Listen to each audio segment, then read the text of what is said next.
Bonjour à tous. Alors je suis content de vous retrouver. Oui et non. Je fais pas souvent des vidéos, on va dire comme ça, pour vous faire un thème avec certainement de la mécanique ou de la carrosserie.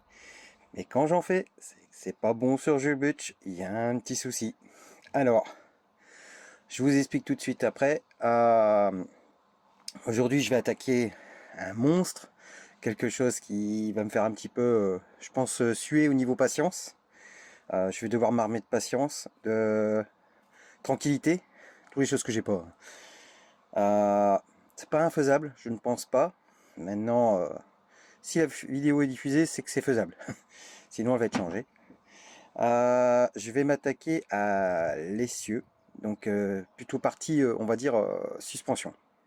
Pour expliquer rapidement, Jules Butch a voulu passer le contrôle et comme tout problème des J5 et surtout, attention à la porte, voilà. Comme tout problème des J5, ils ont 35 ans, ils ont des petits défauts, des problèmes qui sont récurrents. Et sur celui-ci, on va dire, c'est le support de suspension, des lames de suspension, qui est accolé au longeron arrière. Et donc, qui est avec 4 vis.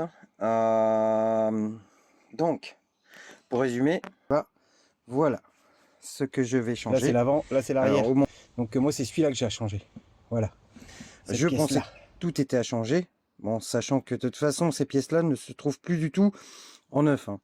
J'ai réussi à les trouver, je vous donnerai un lien dans, dans la vidéo, enfin en bas, pour ceux qui veulent le J5 et C25 et Fiat Ducato, je pense que, voilà, surtout J5 et C25.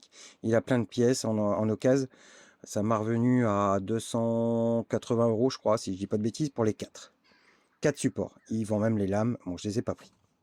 Voilà. Donc voilà ce que je vais faire aujourd'hui. Donc je vais essayer de vous détailler le mieux que je peux. Je la mets en route en même temps que je vais m'aventurer. Je suis venu plusieurs week-ends à mettre du dégrippant pour dire de bien arriver à faire aller les écrous, à les débloquer. En gros c'est simple, il y a 6 écrous, dont 2 des lames, donc ça c'est moins grave, même si c'est toujours grave de casser des écrous. Mais il y en a 4 qui sont sur le support et qui sont dans ce qu'on appelle des écroucages dans le longeron. On n'a pas le droit à l'erreur. Il faut pas les casser. Sinon, bah, c'est terminé, quoi. Là, il va à la casse et puis voilà, on n'en parle plus. Donc, effectivement, là, je pars dans quelque chose. J'aime pas faire les choses que je ne connais pas. Donc, comme j'ai vu qu'il n'y avait aucune vidéo sur YouTube de ceci, moi, je vous fais voir pour un. Après, ça va être pas compliqué. Celui qui en a besoin d'en faire 2, 3, 4 à changer, le déroulement va être le même. Alors le plus dur, bah, ça va être de bien stabiliser le camping-car et de le lever assez pour que les lames de suspension soient complètement délestées, parce que sinon j'arriverai pas à le démonter, puis de toute façon ça va bloquer dessus, donc tout le poids est dessus. Donc pour revenir, voilà, donc je ne peux pas me mettre sur le pont, puisqu'il faut que mes lames soient, pour le lever, je peux pas mettre mon cric sur l'essieu, étant donné que j'ai besoin de... Je pourrais profiter de ce travail pour y ajouter ce qu'on appelle aujourd'hui des coussins d'air pneumatiques. Beaucoup font ça aujourd'hui. Alors oui, mais quand j'ai vu le prix, le temps de travail et tout, moi perso, je vais vous dire une chose, tant que je le but, passe au contrôle. C'est le principal. Alors c'est parti, je vous fais voir la pièce en question. Ensuite, on va commencer à monter, vous faire voir un petit peu. J'essaye de faire des vidéos le plus possible. Je ne vais pas filmer constamment pour la simple et unique raison, c'est que je suis tout seul. Et puis, mon téléphone me sert aussi à avoir un peu de musique. Je me suis mis dans ma ferme au gardiennage, donc automatiquement, bah, c'est calme. Alors c'est sûr, c'est la campagne, c'est calme, mais moi j'ai besoin d'un peu de musique, j'ai besoin de quelque chose. Allez, et puis je vais mettre mon bleu de travail, parce que sinon madame, elle va râler que je me suis sali. Allez, à tout de suite. Donc la pièce, elle est là. J'ai exactement mis comme elle devait être. Donc voilà. Hein. Donc là, on a bien sûr la rotule des lames et les 4 écrous comme je disais. 1, 2, 3, 4. Alors maintenant, mon support il est là. Donc la lame, vous voyez bien qu'elle est complètement lestée. Maintenant, ça devrait aller. Et voilà. Donc vous voyez bien, c'est complètement bouffé par la rouille et c'est fissuré et qui ne passe plus au contrôle. Et si je dis pas de bêtises, c'est encore pire de l'autre côté. Je vais essayer de filmer, tiens. Vous verrez que moi je verrai pas. Voilà. Et on aura ma vidéo comme ça. Bon. Donc, deux écrous là. Un écrou là, un écrou là-bas. Plus l'écrou ici. Bon. Bah écoutez, c'est parti. Alors bonjour les amis. Voilà, je suis au troisième week-end. Mais le week-end entre deux, je suis venu juste rapporter des affaires, faire la vidéo de ce que vous avez dit par rapport à ce que j'avais vu sur internet. Donc avant, hein, j'ai pas encore fini, je suis encore loin d'avoir fini et je vais pas m'avancer trop vite, mais je veux déjà remercier Pierrot parce que Pierrot pièce J5 C25 me donne énormément de conseils. Sans lui, je pense que j'y arriverai pas. Je suis à un niveau où j'ai encore très peur de ce que je fais, mais écoutez, on tente. Donc je vais vous faire voir un petit peu où j'en suis. Alors on y va. Donc là, pour vous faire voir, le véhicule est complètement levé.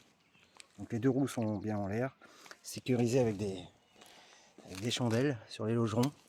Donc surtout, c'est ce que Pierrot m'a dit, le sécuriser avec les chandelles. J'ai pris des chandelles 3 tonnes sur chaque logeron. Donc voilà. Mes roues ne tiennent plus, sont complètement dans le vide. Et j'ai fait une pression sur... Alors on va aller en dessous. J'ai fait une pression sur l'essieu pour lever un peu la roue de façon à compresser la lame vers le haut. Donc là maintenant je vais attaquer le dévissage de ce que j'avais déjà fait la dernière fois. Et normalement dès que c'est dévissé, je dois desserrer mon cric, mon essieu tout doucement pour pouvoir faire descendre la pression vers le bas. C'est cette partie là que j'ai très peur et j'espère que ça va aller, que je vais pas me retrouver avec une roue par terre.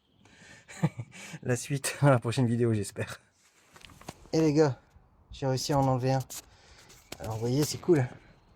Par contre, le deuxième, là, il n'y a que une clé à œil qui passe. Je suis en train d'essayer de l'abîmer. Enfin, le problème, c'est que je l'abîme à force. C'est incroyable. On dirait qu'il est soudé au truc. Et je peux pas chauffer. Il y a un caoutchouc derrière. Je bombarde de WD-40. Honnêtement, j'ai envie de vous dire, si j'y arrive, je crois que ce sera la vidéo du siècle. Alors les amis, bon, vous voyez mon sourire, c'est pas fait, hein, c'est pas encore fini, hein, mais on est vraiment très en bonne voie. Tout simplement, je vais faire un petit récapitulatif. Là, je vais dire que maintenant, je vais arriver sur la partie où je vais pouvoir normalement enlever la pièce et pouvoir le changer. Du coup, je vous sors. Allez. Du coup, là, pour expliquer, les vis sont enlevées. Alors, je sais pas si on voit bien. Donc, toute la partie. Je laisse le boulon sur celle-là. Je vous explique. Moi, ce qui m'intéresse, c'est de virer de là-haut.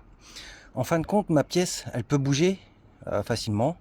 Mais je n'arrive pas à la bifurquer étant donné qu'il n'y a pas assez de hauteur. Donc, quand on baisse tout ça et qu'on presse les lames, on a une descente du support qui n'est pas assez. Pourquoi? Tout simplement, il y a quelque chose qui bloque l'essieu qui s'appelle un amortisseur. Du coup, j'ai démonté, j'ai décrouté l'amortisseur. Donc là aujourd'hui, ça pose sur j'ai posé sur le cric mon essieu. Et donc quand je vais descendre, je vais avoir plus de souplesse, étant donné que la bascule des lames restera là, donc je serai à peu près à ce niveau-là, peut-être à 1 cm de gagné. Mais quand je vais compresser les lames, là mon essieu va se baisser en même temps et je vais pouvoir donc pousser mon support, parce que là ça bouge, ça sort, il n'y a pas de souci, et du coup pouvoir enfin changer tout ça. Bien nettoyer, ça va être l'une des choses importantes. Et puis bah écoutez, là j'espère que la prochaine vidéo, je vous fais voir le remontage rapide. Allez, à bientôt. Heureux les amis, ça y est. Alors, là j'ai la banane, parce que là, la pièce est enfin sortie. Je peux vous dire qu'il en faut quand même. Donc c'est certain, il faut déboîter l'amortisseur après tout. Il n'y a pas d'autre solution pour arriver à le sortir parce que allez, je vous explique. Voilà, qu'est-ce que j'ai sorti. Vous pouvez constater que là, il était plus que temps. Je peux comprendre qu'au contrôle technique, il n'avait pas trop voulu. Bon, la pièce que je mets, c'est du Lecaz hein, sur ce... mais elle est propre. Je vais peut-être même donner un petit coup, on verra. Alors, je vous explique. C'est là que ça se passe, c'est ici. On a ça fait une ventouse avec le caoutchouc. Et quand vous voyez comment elle est abîmée, c'était vraiment dangereux. C'était vraiment arrivé à un niveau très dangereux. Voilà. Donc, je refais un petit peu voir tout. Donc pour info, la jumelle, elle est restée dessus. J'ai juste décalé pour pouvoir descendre au maximum. Bah, mon essuie est carrément dans le vide. Vous voyez, je peux le descendre comme je veux. L'amortisseur ne retient plus rien. Donc c'est magnifique, parce que là, ça y est. Je vais pouvoir tout nettoyer. Et puis écoutez, je vous ferai voir tout. Après, c'est tout le sens inverse, mais voilà. C'est fait. Heureux les amis. Bon. Eh ben écoutez, c'est la séquence remontage. Alors je vous fais voir tout ça, je vous réexplique un petit peu. Peut-être un peu barbant, mais il faut vraiment bien la comprendre parce que c'est quand on a réussi à les monter et remonter qu'on comprend tout. Donc, je vais vous faire un petit peu le spectre de ce qu'il faut faire. On y va. Du coup, je vous explique. Vous allez, dans un premier temps, bien sûr, monter votre camping-car de chandelles. Attention, moi, c'est des chandelles de 3 tonnes chacune. Donc, ce qui permet vraiment de bien tenir le camping-car. J'ai un ami qui m'a ramené ça. On va dire, c'est pour me rassurer parce que je n'arrivais pas à l'être. Mais au moins, comme ça, là, je suis tranquille. À partir du moment où votre camping-car est complètement en l'air, déjà, vos lames sont, on va dire, en pression vers le bas. Donc ça, c'est une première chose que vous avez fait. La deuxième chose, vous allez bien sûr, entre-temps, vous enlevez votre roue. Je vous conseille, c'est mieux, j'ai commencé à le faire sans la roue, avec la roue. Perso, vaut mieux le faire avec, sans la roue parce que ce sera plus simple. Vous avez plus de passage, plus de facilité. Ensuite, vous allez pouvoir aller, donc, ici, vous allez devoir alors, démonter les écrous des jumelles. Ils sont où mes écrous? Ils sont là, voilà. Ces deux écrous. Un, vous pouvez le faire avec une clé à douille, l'autre, il n'y a que la clé à œil. Je peux vous dire que celui du haut, j'en ai chié. Quand vous allez les enlever, c'est cette plaque qu'on voit, la plaque là, qui va s'enlever. Sachez une chose, il n'y a pas besoin d'enlever le bas, là. C'est juste, on va pouvoir baisser ensuite et pouvoir virer notre support vers la gauche. Donc, ça, mais juste peut-être pas démonter, mais au moins déjà desserrer ces vis. Ces grosses vis qui sont en 22. Ça, je vous le conseille, c'est primordial. Quand ça c'est fait, elles sont juste dévissées, c'est bon, il n'y a pas besoin de plus. Vous allez monter votre essieu. Vous allez le monter, on va dire, de façon à ce que vos lames reviennent assez serrées, de façon à ce qu'elles font la pression vers le haut. Pourquoi? Ça va vous bloquer votre support ici, tout le support là, ça va vous le bloquer, plaquer vers le haut.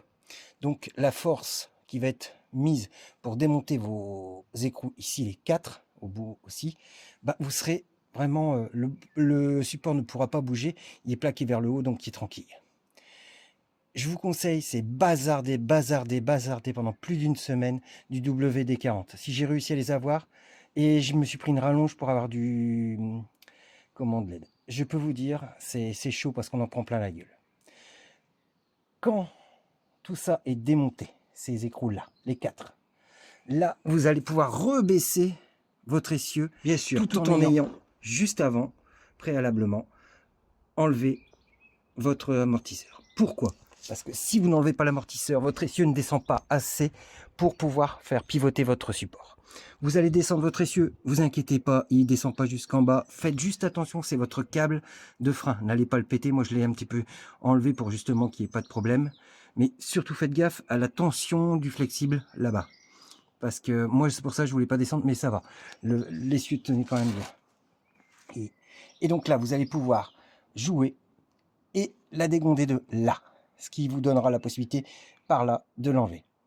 À l'intérieur, vous avez un caoutchouc pour le remettre. Alors je vous conseille bien nettoyer l'intérieur de votre support et surtout graisser le morceau, car en fin de compte c'est un caoutchouc qui gonfle de chaque côté. Il est fixé, donc on ne peut pas l'enlever, mais il se gonfle là, et donc automatiquement après, comme il a une gros rebord, pour le rentrer c'est très difficile. Franchement, avec la graisse, on l'a graissé, ça a été presque trop facile. Dès que c'est mis, alors c'est la partie la plus chiante à faire, c'est d'arriver à remettre ce support pile à l'emplacement. Pour cela, alors oui, j'avais aussi, j'ai oublié de vous dire, j'ai pincé avec un serre-joint mes lames de façon à ce que ça baissait encore plus. C'est-à-dire que quand vous le mettez au maximum en bas, il n'y a pas encore assez. Par contre, en pinçant les lames, vous avez vraiment le maxi et là, il passe sans aucun souci. Donc, on dépince, elle va se plaquer là. Et ensuite, pour arriver à la porter là-bas, moi, j'ai remonté mon essieu pour arriver à le caler le plus possible. Et avec un serre-joint, j'ai été le ramener devant les écrous. À partir du moment où il était devant les écrous, j'ai vissé. Et après, c'était terminé. Visser, revisser les grosses. Et là, j'ai plus qu'à remettre, descendre remonter mon essieu pour pouvoir aller caler mon amortisseur, revisser mon amortisseur, tout serré, remettre ma roue, redescendre, et puis c'est bon. Le plus dur, c'est prendre son temps sur les 4 boulons, parce qu'il faut vraiment pas foutre en l'air le filetage. Moi, j'en ai une des 4 vis où le filetage il commence à être vraiment abîmé, et j'en ai un peu, je vais pas dire chier pour le remettre, mais j'ai été très délicat. Pour le reste, écoutez, ça va. Et je suis content de faire cette vidéo parce qu'il n'y en avait pas, et ça permettra à beaucoup de gens, s'ils sortent du contrôle et qui sont bloqués comme moi et qui sont désespérés, se dire non, c'est faisable. C'est franchement, je suis pas un mécanicien de ouf. Il me manquait du matériel et heureusement les outils, j'ai un ami qui a pu m'enfiler qui est bien. Ce qu'il vous faudra, c'est vraiment aller des serre-joints, des crics, chandelles, clé de 17, clé de 17 à œil, clé de 22, clé de 24 pour la roue bien sûr, des cales, des bouts de bois, une massue et un cric. Oui, le cric a été utile aussi un petit peu pour dégonder le sabot du machin. Voilà. En gros, c'est tout ça qu'il faut. Un peu de rallonge des tubes. Je vous ai fait garder. Je vais vous faire avec une clé de 22, donc un tube pour faire une rallonge. Vous avez imaginé. Et c'est grâce à ça que j'ai réussi à virer, parce que sinon, franchement, j'aurais jamais réussi. Perso, c'est faisable.